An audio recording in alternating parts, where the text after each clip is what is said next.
భారతదేశంలో ఎన్నికలంటే అది కేవలం ఓట్లు వేయడం మాత్రమే కాదు. అదొక పండుగ. ప్రపంచంలోనే అతిపెద్ద ప్రజాస్వామ్య పండుగ. దాదాపు 100 కోట్ల మంది ఇందులో పాల్గొంటారు. ఇంత పెద్ద ప్రక్రియ వెనక ఉన్న నియమాలేంటి? దాని ప్రయాణం ఎలా సాగింది? మరి మన ఒక్క ఓటు దేశ భవిష్యత్తుని ఎలా మారుస్తుందో దాని గురించిప్పుడు వివరంగా మాట్లాడుకుందాం. ఇది చాలామందికి వచ్చే సందేహమే కదా. మనకు స్వాతంత్ర్యం 1947లో వచ్చింది. మరి మొదటి ఎన్నికలు జరగటానికి 4 ఏళ్లు ఎందుకు పట్టింది? వెంటనే ఎందుకు పెట్టలేదు? దీని వెనుక చాలా పెద్ద కథే ఉంది. చూడండి, ఒక దేశంలో ఎన్నికలు పెట్టడమంటే ఇల్లు కట్టినట్టే. పునాది లేకుండా మనం పైకప్పు వేయలేం కదా. స్వాతంత్రం వచ్చిన కొత్తలో మన దేశానికి అలాంటి బలమైన పునాది అవసరమైంది. మొదట దేశాన్ని నడిపించడానికి ఒక రాజ్యాంగం కావాలి. ఆ తరువాత ఎన్నికలు నిష్పక్షపాతంగా జరపడానికి ఒక స్వతంత్ర ఎన్నికల సంఘముండాలి. దానికి తోడు ఎన్నికలు ఎలా నిర్వహించాలనే దానిపై స్పష్టమైన చట్టాలు కూడా కావాలి. ఇవన్నీ సిద్ధమయ్యాకే మొదటి ఓటుకు మార్గం సుగమమైంది. సరే, ఇప్పుడు మనం మన మొదటి జాతీయ ఎన్నికల దగ్గరికి వెళ్దాం. అదొక మామూలు ఎన్నిక కాదు. కొత్తగా పుట్టిన మన దేశం యొక్క ప్రజాస్వామ్య సంకల్పానికి అదొక పెద్ద అగ్నిపరీక్ష లాంటిది. 17.3 కోట్లు. ఊహించండి, మొదటి ఎన్నికలలో ఓటు వేయడానికి అర్హత ఉన్నవాళ్లు ఎంతమంది? ఆ రోజుల్లో ప్రపంచంలో ఏ దేశం కూడా ఇంత పెద్ద ఎన్నికల ప్రక్రియను నిర్వహించి ఎరుగదు. ఇది నిజంగా ఊహకు అందని ఒక సవాలు. అయితే ఈ 17 కోట్ల సంఖ్య కన్నా పెద్ద సవాలు ఇంకొకటుంది. అప్పట్లో మన ఓటర్లలో దాదాపు 85% మందికి చదవడం రాయడం రాదు. మరి వాళ్ళు బ్యాలెట్ పేపర్ మీద అభ్యర్థుల పేర్లను ఎలా చదువుతారు?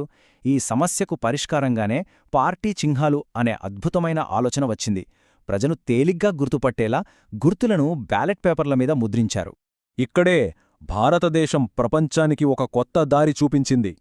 ఆలోచించండి, ఆ రోజుల్లో అమెరికా, బ్రిటన్ లాంటి పెద్ద పెద్ద ప్రజాస్వామ్య దేశాల్లో కూడా మహిళలకు గాని కొన్ని వర్గాల వారికి గాని పూర్తి ఓటు హక్కు లేదు. కాని మన దేశం పుట్టిన మొదటి రోజునుంచే ప్రతి ఒక్క పౌరుడికి స్త్రీ, పురుష, కుల, మత భేదం లేకుండా సమానంగా ఓటు హక్కుని ఇచ్చి ప్రపంచానికి ఆదర్శంగా నిలిచింది. అయితే అందరికీ ఓటు హక్కు ఇస్తే సరిపోదు కదా. ఆ ఓటింగ్ ప్రక్రియ స్వేచ్ఛగా, నిష్పక్షపాతంగా జరగాలి. ఈ సూత్రం మన ఎన్నికల వ్యవస్థకు ఎలా వెన్నెముకగా మారిందో ఇప్పుడు చూద్దాం. దీన్ని మనం రాజ్యాంగానికి ఒక రక్షణ కవచంలా చెప్పుకోవచ్చు. దీని ప్రకారం పార్లమెంటుకు రాజ్యాంగాన్ని సవరించే అధికారం ఉంది. కాని దాని ఆత్మను, అంటే దాని మూల స్వరూపాన్ని మార్చే అధికారం లేదు. ప్రజాస్వామ్యం, స్వేచ్ఛాయుత ఎన్నికలు ఇవన్నీ ఈ ఆత్మలో భాగం. వీటిని ఎవరూ ఎప్పటికీ తీసివేయలేరన్నమాట. స్వేచ్ఛ, నిష్పక్షపాతం, ఈ 2 పదాలు వినడానికి ఒకేలా అనిపించొచ్చు, కాని వాటి మధ్య చాలా తేడా ఉంది. స్వేచ్ఛ అంటే ఓటరు ఎలాంటి భయం, ఒత్తిడి లేకుండా ఓటు వేయగలగడం. ఇక నిష్పక్షపాతం అంటే పోటీలో ఉన్న అన్ని పార్టీలకి, అభ్యర్థులకి సమానమైన అవకాశాలు లభించడం.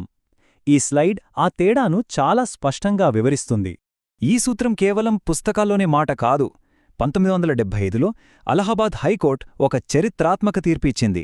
స్వేచ్ఛాయుత మరియు నిష్పక్షపాత ఎన్నికలనేవి రాజ్యాంగం యొక్క ప్రాథమిక నిర్మాణంలో ఒక అంతర్భాగమని తేల్చి చెప్పింది. ఈ ఒక్క వాక్యం మన ప్రజాస్వామ్య చరిత్రలోనే ఒక మైలురాయి. ఆ చరిత్రాత్మక తీర్పు వెనుక ఉన్న కథ ఇదే. 1971 ఎన్నికల్లో అప్పటి ప్రధానమంత్రి ఇందిరాగాంధీపై రాజ్ నారాయణ్ అనే వ్యక్తి పోటీచేసి ఓడిపోయారు. కాని ఆయన ఊరుకోలేదు. ఎన్నికల్లో ప్రభుత్వ యంత్రాంగాన్ని దుర్వినియోగం చేశారని ఆరోపిస్తూ కోర్టుకెళ్లారు. చివరికి 1975లో అలహాబాద్ హైకోర్టు ఒక సంచలన తీర్పు ఇచ్చింది.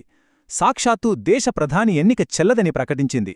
అంతేకాదు, 6 ఏళ్లపాటు ఆమె ఏ పదవీ చేపట్టకుండా నిషేధం విధించింది. ఈ ఒక్క కేసు దేశ రాజకీయాలనే కుదిపేసింది. ఆ కేసు తర్వాత భవిష్యత్తులో ఇలాంటి పరిస్థితులు రాకుండా ఉండటానికి, ఎన్నికల ప్రక్రియను మరింత పటిష్టం చేయటానికి ఎన్నో కొత్త నియమాలు, రక్షణ కవచాలు వచ్చాయి. అవేంటో ఇప్పుడొకసారి చూద్దాం. ఆధునిక భారత ఎన్నికల రూపురేఖలను మార్చిన 3 ముఖ్యమైన మార్పులు ఇవి. ప్రతి మార్పు ఓటరుకు మరింత శక్తినిచ్చింది, అలాగే ఎన్నికల ప్రక్రియను మరింత మెరుగుపరిచింది. 1989లో ఓటింగ్ వయస్సును 21 నుంచి 18 ఏళ్లకు తగ్గించడం ఒక విప్లవాత్మక నిర్ణయం. ఈ ఒక్క మార్పుతో దేశ రాజకీయాల్లో యువత పాత్ర ఒక్కసారిగా పెరిగిపోయింది. ఏకంగా 5 కోట్ల మంది కొత్త ఓటర్లు చేరారు. ఈ చార్టు చూస్తే ఆ మార్పు ఎంత పెద్దదో మనకు స్పష్టంగా అర్థమవుతుంది. సరే, మనకు పోటీలో ఉన్న అభ్యర్థులలో ఎవరూ నచ్చకపోతే అప్పుడెలా? మన అసంతృప్తిని తెలియజేయడానికి సుప్రీంకోర్టిచ్చిన ఒక ఆయుధమే ఈ నోటా. ఇది ఓటరు యొక్క భావప్రకటనా స్వేచ్ఛను మరింత బలపరుస్తుంది. ఒకప్పుడు ఎలా ఉండేదంటే, ఒకే అభ్యర్థి ఎన్ని నియోజకవర్గాల నుంచైనా పోటీ చెయ్యొచ్చు. కాని దీనివల్ల తరచుగా ఉప ఎన్నికలు వస్తుండటంతో 1996లో ఒక కొత్త నియమం తెచ్చారు. దాని ప్రకారం ఒక వ్యక్తి గరిష్టంగా 2 స్థానాల నుంచే పోటీ చెయ్యగలడు. ఇది ఎన్నికల ప్రక్రియను మరింత క్రమబద్ధంగా మార్చింది. ఎన్నికల షెడ్యూల్ వచ్చిన తర్వాత అధికారంలో ఉన్న పార్టీ కొత్త పథకాలు ప్రకటించి ఓటర్లను ఆకర్షించకుండా ఈ ప్రవర్తనా నియమావళి అడ్డుకుంటుంది. ఒక రకంగా చెప్పాలంటే ఇది అన్ని పార్టీలకు సమాన అవకాశాలు కల్పించడానికి సహాయపడుతుంది. సరే, ఇప్పటిదాకా మనం చరిత్ర, చట్టాలు, సంస్కరణల గురించి చాలా మాట్లాడుకున్నాం. ఇప్పుడు ఇవన్నీ కలిసి మనం ఓటు వేసే రోజున మన అనుభవాన్ని ఎలా ప్రభావితం చేస్తాయో చూద్దాం. మన దేశంలో మనం వేసే ఓటుకు 3 స్థాయిల ప్రాముఖ్యత ఉంటుంది. స్థానికంగా మన వార్డు కౌన్సిలర్ కోసం, రాష్ట్ర స్థాయిలో ఎమ్మెల్యే కోసం, జాతీయ స్థాయిలో ఎంపీ కోసం ఓటు వేస్తాం. మనం ఎన్నుకున్న ఈ ప్రతినిధులే వరుసగా మన నగరానికి మేయర్ను, మన రాష్ట్రానికి ముఖ్యమంత్రిని, మన దేశానికి ప్రధానమంత్రిని ఎన్నుకుంటారు. అంటే మన గల్లీలో మనం వేసే ఓటు ఢిల్లీలో ఎవరు అధికారం చేపట్టాలో నిర్ణయించడంలో ఒక కీలక భాగమవుతుందన్నమాట. 100 కోట్ల ఓటర్లు, ఇన్ని నియమాలు, ఇంత టెక్నాలజీ ఇవన్నీ ఉన్నప్పటికీ ఈ అతిపెద్ద ప్రజాస్వామ్య యజ్ఞాన్ని నిజంగా నిష్పక్షపాతంగా నిలబెట్టేది ఏది? బహుశా ఆ సమాధానం చట్టాల్లోనో యంత్రాల్లోనో కాకుండా మనందరి నమ్మకంలోనే ఉందేమో. దీని గురించి కాస్త ఆలోచించండి.